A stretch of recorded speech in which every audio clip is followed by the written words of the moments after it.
hasta $8 el margen, hasta $8, fíjense, sería hasta algo hasta acá, en función de las variaciones que ha tenido en el pasado. Lo puede hacer, pero tiene que pagar una prima, y esa prima va cambiando en función de la cantidad que asegura, el volumen que tiene, digamos, la producción y el nivel que adopta de seguro. Puede ser 4,50, 5, 5,50, 6, 6,50, hasta 8, el máximo. Bueno, vamos a ver si no enredamos la cosa. Bueno, quien acepta, digamos, bueno, el margen es la diferencia entre el precio promedio a nivel nacional de todos los tipos de leche cruda y el costo de alimentación del ganado lechero según una fórmula establecida y de acuerdo a los reportes mensuales del USDA. Evidentemente acá tienen mucha confianza en el sistema estadístico, ¿no es cierto?, de la imparcialidad y de por lo menos dentro de este criterio adoptado de los indicadores. Esta protección del margen básico, les dije, asegura, digamos, la cobertura en el caso de que caiga por 2 meses consecutivos ese margen. Pero además está el de la protección adicional. Ahora, si el productor adopta el sistema, se registra, digamos, entra en el sistema de seguro, también tiene que obligatoriamente, esto sí es obligatorio, entrar en un programa de estabilización de la oferta de leche. ¿Por qué? Porque el temor es que activado ese programa de protección de márgenes y bajo ciertas condiciones, podría ser que a todos les convenga y entren a producir provocando, digamos, una sobreoferta de leche y un problema de desbalance serio. Entonces, para evitar eso, cuando se activa el margen, se va a activar este programa de oferta que bajo ciertas condiciones, van a exigir que los productores o voluntariamente reduzcan la cantidad de leche comercializada a nivel de algún nivel histórico, digamos, está fijado, o a un nivel que determine el gobierno, o continuar produciendo, pero con un descuento de entre el 2% y el 8% máximo por el pago de la leche entregada a la industria. Con esto la intención es que se limite, en el caso de que esté activado el sistema de pago de márgenes y se active, se intente, digamos, la sobreproducción, entonces con esto volver otra vez la oferta a sus niveles normales, de tal forma de balancear oferta y demanda según lo requerido. ¿Qué pasa con esos fondos? Cuando le descuentan, supóngase el productor dice, bueno, no, yo no quiero reducir, entrego toda la leche que produzca, pero me descuentan. Esos fondos van a ir a un fondo especial establecido, manejado por el USDA, para programas que aumenten el consumo de lácteos. De manera que cuando hay menores márgenes, o sea, cuando se están activando el pago y haya la tendencia a mucha producción, esos fondos incentiven la oferta, o sea, lo destinen a sectores internos o externos que aumenten la demanda, de tal forma de buscar, por un lado y por el otro, balancear esa oferta y demanda, buscando llegar a situaciones normales. Bueno, como ustedes podrán apreciar, es muy complejo es muy complejo, creo que ellos todavía no han terminado de reglamentar todo esto, es muy reciente, así que los resultados están, ¿qué va a pasar con esto? No sabemos, no saben ellos mismos.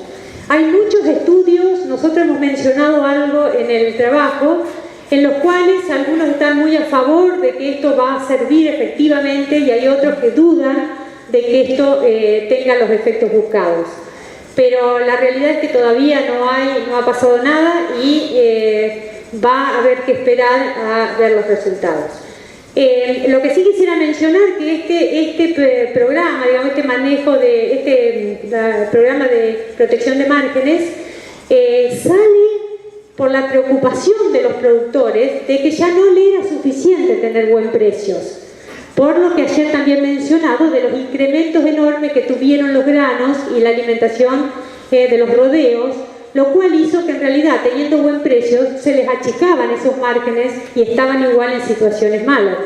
Entonces, el proyecto inicial de este programa de protección de márgenes lo presenta la Federación Nacional de Productores de Leche de Estados Unidos. Se discute y finalmente, bueno, con modificaciones, lógicamente, y con aporte de muchísimos sectores y del mismo Congreso, es el que se termina aceptando. Bueno, esto para Estados Unidos. Y me estoy extendiendo demasiado, a pesar de que pretendía ser breve. Políticas lecheras, hablo de países de Oceanía para no extenderme tanto. En realidad, si bien hay diferencias entre los de, digamos, algunas diferencias entre Nueva Zelanda y Australia, lo que he tratado de hacer acá es sacar un poco, extractar algunas de las cosas que pueden ser comunes por la simplicidad de esta exposición.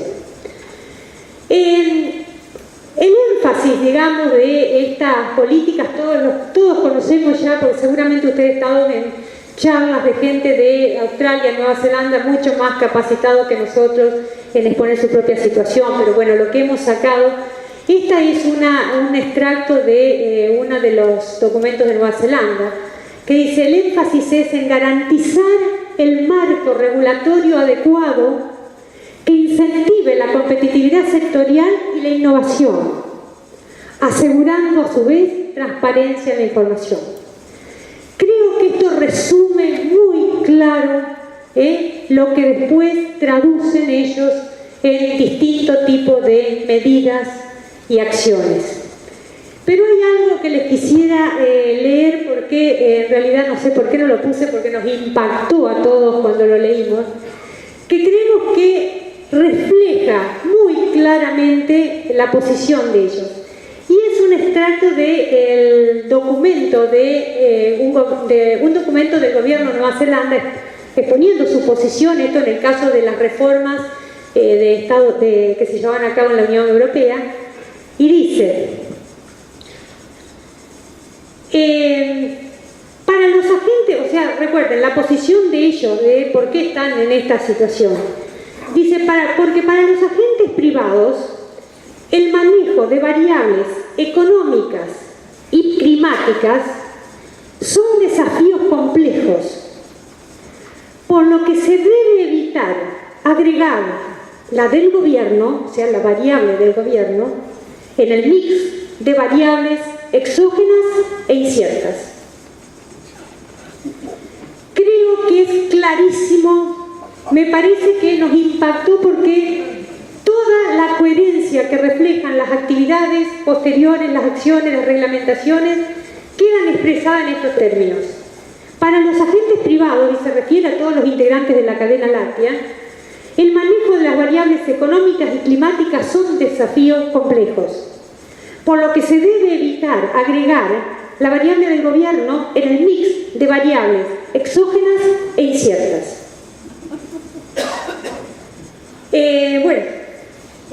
Creemos que eso refleja mucho lo que vamos a ver después en cuanto a sus políticas. Agrupamos un poco las políticas en forma arbitraria, digamos, las agrupamos para no entrar en términos internacionales, en el ámbito internacional. Tanto Nueva Zelanda y Australia participan activamente para reclamar la liberalización del comercio multilateral. O sea, en las rondas, de negociaciones, en documentos escritos, en presentaciones en todo el mundo, en reclamos a gobiernos, en participación en organizaciones internacionales, etc. Todo esto lo vemos. Políticas de fortalecimiento de sus propias relaciones internacionales con otros países, con numerosos acuerdos de libre comercio que permitan la apertura de mercado. Yo creo que cuando vemos, nosotros hicimos un listado de algunos de estos acuerdos de todo tipo. Acá hablamos de libre comercio, en realidad y bajo distintas formas, pero acuerdos de todo tipo. Tienen una fuerza, una fortaleza en tratar de ganar mercados a través de las acciones diplomáticas, de las acciones de sus propios agentes, digamos, con una política atrás que los apoya y que está continuamente en la búsqueda de esta apertura y ganancia de mercados. Internamente también la promoción de las exportaciones y una reestructuración de la industria láctea que ya ha comenzado hace varios años, incluyendo, bueno, la búsqueda de nuevas formas de comercialización mediante el uso de plataformas informáticas, esto lo vemos en particular en Nueva Zelanda, mejoras en las relaciones entre productores e industria, o sea, nuevas reglamentaciones con referencias con Terra, las relaciones con los productores internos, en la organización, etc. De promoción y transparencia de la información sectorial, o sea, para agregar, para ofrecer a los productores más información, nuevas. Bueno, ayer nombraron, y creo que es muy fuerte en esto, todo tipo de políticas en relación a bienestar animal, fitosanitarias y de bioseguridad. Evidentemente tiene una clara política de posicionarse en el mundo como un país limpio, un país verde, un país confiable, y no solamente tienen el objetivo, sino que lo logran, o sea, trabajan para lograrlo, trabajan para que sea una realidad, aunque les agregue costo, ¿no es cierto?, y les agregue... y políticas medioambientales, en particular en relación al manejo de los recursos naturales, el agua, manejo de fuentes, de nutrientes y el cambio climático. La política de manejo de recursos es muy importante y sobre todo manejo del agua, por ejemplo en Australia tienen un enorme trabajo y continúan porque crea muchos conflictos en relación a esto y efectivamente la cuestión de agua tiene mucho impacto en su inserción internacional, o sea, en lo que pueden exportar cuando hay problemas climáticos. Bueno, esto es un poco resumen de extracto, digamos, de las políticas de Oceanía.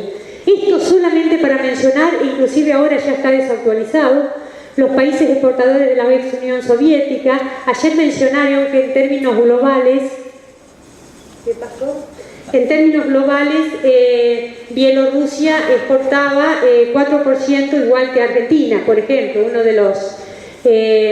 así que bueno, si tomamos globalmente, Bielorrusia y Ucrania también figuran entre los exportadores muy pequeños, pero están, digamos, son de los que participan. Estos fueron países que tuvieron fuertes subsidios en el sector lechero en la era soviética, tuvieron una estrepitosa caída de la actividad después de la separación, tienen políticas de apoyo al sector para lograr la seguridad alimentaria y mejorar el nivel de vida de sus comunidades, y tienen enormes dificultades para incrementar la eficiencia y la competitividad sectorial. Entre esas dificultades es crítica la calidad de los productos para llegar a los estándares requeridos por los países desarrollados. No menos importante es la organización institucional del sistema de comercialización y la coordinación de la cadena láctea. Esto nos hace ver en general de que tienen buenas posibilidades de crecimiento. Creo que ayer lo vimos en las exposiciones, ¿no?, de algunos de estos países. Pero en el corto y mediano plazo las exportaciones destinadas a Rusia y países de la ex República Soviética, porque el estándar de calidad no les da para llegar a otros países. Así que tienen limitada, digamos, su área de acción de mercado. Por supuesto, acá incluimos Ucrania con los problemas actuales con Rusia. Creo que esto ha cambiado, o sea que en pocos meses tenemos situación más crítica, deben estar en su situación lechera. Bueno, esto es lo importante, que realmente dije que era lo central y que bueno, me demoré demasiado en lo otro, pero vamos a tratar de hacerlo. ¿Cuánto tiempo tenemos? ¿Cuánto tiempo pasó? ¿Tienen idea? 5 minutos. ¿Quedarían 5 minutos? Bueno, vamos a tratar de... ¿Qué son algunos de los cambios y tendencias globales de que ya dijimos, mencionamos, pero vamos a puntualizar ahora de todo esto que analizamos? Los cambios recientes en las políticas de los países con programas de control de oferta se han basado en su propia experiencia, o sea, los cambios que han realizado se han basado en el análisis de sus propias experiencias y en estudios que han evitado, que han demostrado que no han evitado la salida de la actividad ni la concentración de los productores. O sea, tanto en Estados Unidos como en la Unión Europea, la concentración de los productores ha sido muy fuerte, la salida de una cantidad de productores de lecheros ha sido muy fuerte, a pesar de los sistemas de manejo de oferta. Las caídas de precios en ciertos periodos y el aumento de la volatilidad ha ocurrido, aún con los sistemas, o sea, no pudieron evitar todo ese sistema de volatilidad, aun cuando este sistema de manejo de oferta en parte era para mantener cierta estabilidad en los ingresos y en los precios.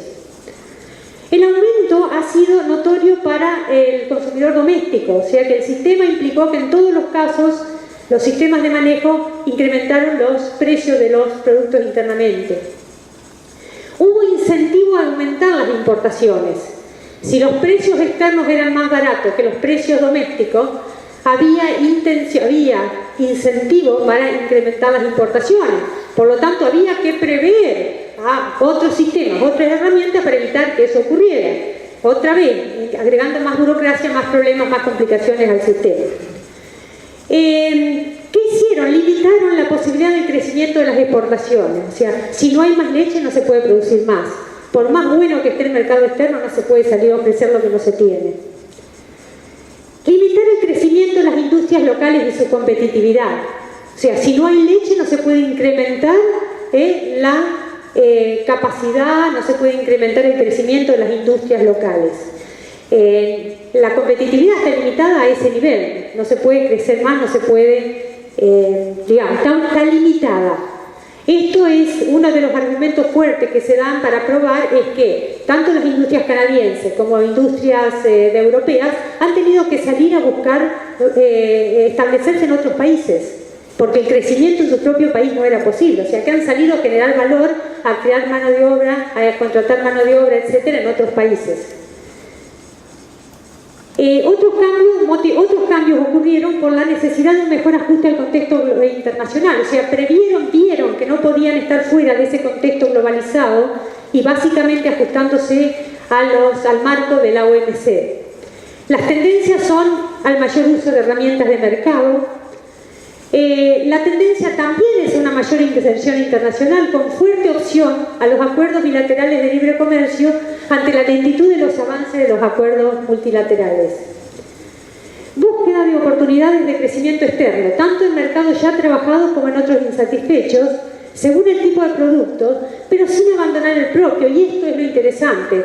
O sea, el hecho de salir, la política apoya el salir a buscar mercados y aumentar las exportaciones, no quita que la innovación continúe a nivel de incrementar un mercado interno quizás ya maduro o con cierta saturación domésticamente. En este contexto, las políticas reconocen la existencia de una creciente demanda global que supera la tasa de crecimiento de la oferta, o sea, lo reconocen y actúan en función de eso. La potencial entrada de nuevos competidores en condiciones de superar sus actuales limitaciones y expandir su capacidad productiva de bajo costo. Eso también se mencionó ayer. O sea, si bien hay actores que vienen, o sea, por ejemplo, el caso de Brasil, Alejandro mencionaba, ¿qué pasará con Brasil? Brasil puede ser uno de estos casos. Si se destapa y empieza a crecer, Brasil puede ocupar mercados de los que otros no se ocuparon en conseguir. Mayor volatilidad de precios que se da actualmente, mayor volatilidad de precios, y se espera que continúe en este contexto. Por eso todos buscan algún tipo de herramientas de mercado para mitigarla. Pero esas herramientas son básicamente herramientas de mercado, de seguro, etcétera, no volviendo a lo de años atrás, las herramientas de subsidios totales del Estado. Ante este retiro gradual de la ayuda estatal, la transferencia de la responsabilidad del manejo de riesgos va a los mismos productores. Esto es, o sea, realmente es de resaltar, con diversos mecanismos de cobertura. O sea, son diferentes los mecanismos que se están utilizando, pero en el retiro de ayuda estatal se vuelca la responsabilidad de que se tomen ese riesgo, cobertura de riesgo a los mismos productores. Con ayuda, vuelvo a repetir, pero seria preocupación por aspectos medioambientales, de bienestar animal y de bioseguridad, que se dan todos estos cambios de política. Y esto también muy importante, la compatibilización entre los objetivos formales, o sea, explícitamente establecidos, del gobierno de desarrollo sectorial y las regulaciones que se hacen en la cadena. Compatibilización entre objetivos formales, se reclama que se busca el desarrollo sectorial en estos términos, y después las regulaciones que se aplican en la cadena son coherentes para el logro de esos objetivos. Y esto incluye previsibilidad, o sea, sabiendo que esto ocurre, hay mayor previsibilidad, simplifica los trámites, mejora la eficiencia en la gestión y da dinámica a la evolución. O sea, sea, se puede evolucionar porque se sabe dónde se pisa en cada paso que se da y qué se puede esperar del piso donde uno va a poner el pie en el próximo paso. Reconocimiento de la importancia de la transparencia de la cadena en el funcionamiento eficiente de los mecanismos de mercado y adecuado marco jurídico que lo garantice.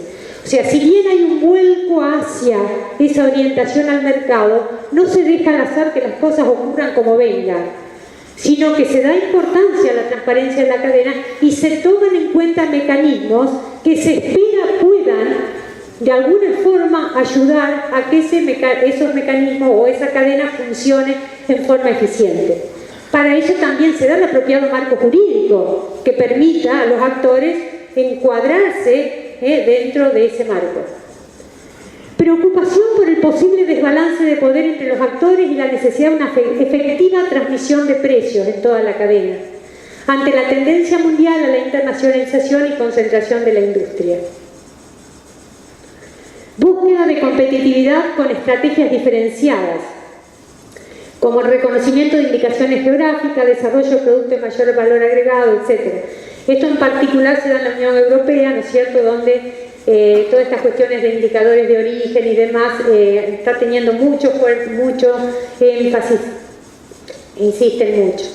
No solamente el contenido de las políticas, de ciertas políticas es importante, digamos, destacar uno como cosas relevantes o interesantes de analizar, sino también el proceso con que se hicieron los cambios.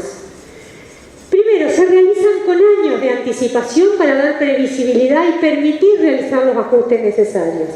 O sea, no se toman de un día para otro, sino que se van dando con anticipación para ese soft landing. Siempre aparece ese soft landing, ese aterrizaje lento, ese aterrizaje despacio, para dar respiro a todos. Y básicamente lo que decimos en el trabajo nos parece que es muy importante, y que está, digamos, en muchos de los documentos, es para que las acciones que se toman en estos cambios de políticas, que se cree que benefician a toda la sociedad, el peso, el costo de esas acciones no recaigan solamente en algunos pocos, que en este caso serían los integrantes de la cadena láctea. Entonces, hay que ayudar, hay que dar permitir ese aterrizaje suave para que todos lleguen debidamente al fin buscado. Bueno, tiempos para la presentación de propuestas. Ustedes vieron, se presenta, en 2010 se empieza a discutir, 2011, 2012, 2013, el 2014 empiezan algunos cambios. O sea, muchos tiempo para la presentación de propuestas, estudios de todo tipo de sector gubernamental, sectores de universidades, sectores, consultorías.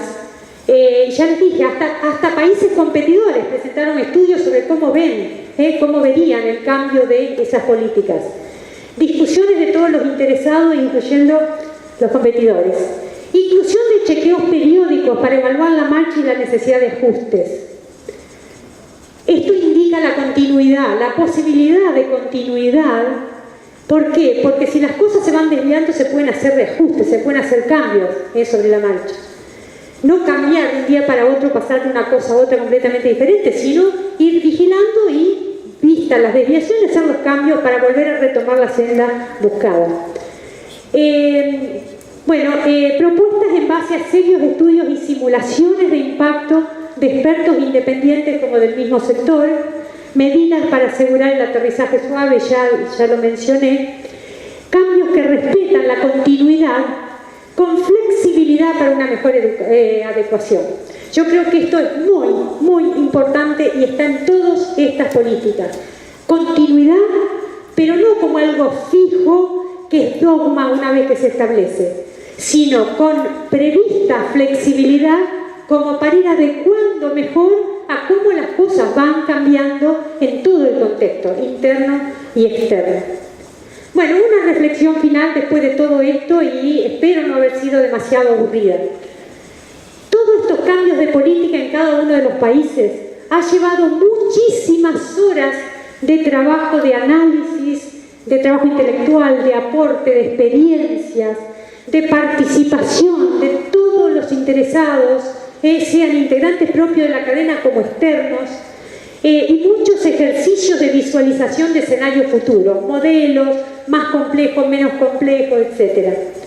Ahí nos quedan, de todos estos cambios, o procesos, mejor dicho, quedan numerosos antecedentes, algunos a favor y otros en contra de las decisiones finalmente adoptadas, que están en Internet para ser consultadas y se pueden discutir realmente para el diseño de una política lechera para el país, una política lechera que necesitamos para el país. No las desaprovechemos. Nosotros este tipo de ejercicio lo hemos hecho desde el ámbito académico, pero este tipo de ejercicio también puede ser continuado a nivel del ámbito de los participantes y fuera del participante de la cadena, del gobierno, etcétera, para realmente trabajar en forma bien documentada y viendo qué hacen nuestros competidores y qué visualizan para el futuro, cómo se van adecuando para lo que van a venir. Esa visualización creo que es muy importante a destacar y no trabajar siempre sobre lo pasado, sino esa mentalidad y esa potencialidad y capacidad de mirar hacia el futuro y tratar de sobrellevar diferencias o sobrellevar problemas, pero todos hacia una meta común para el futuro. Muchísimas gracias.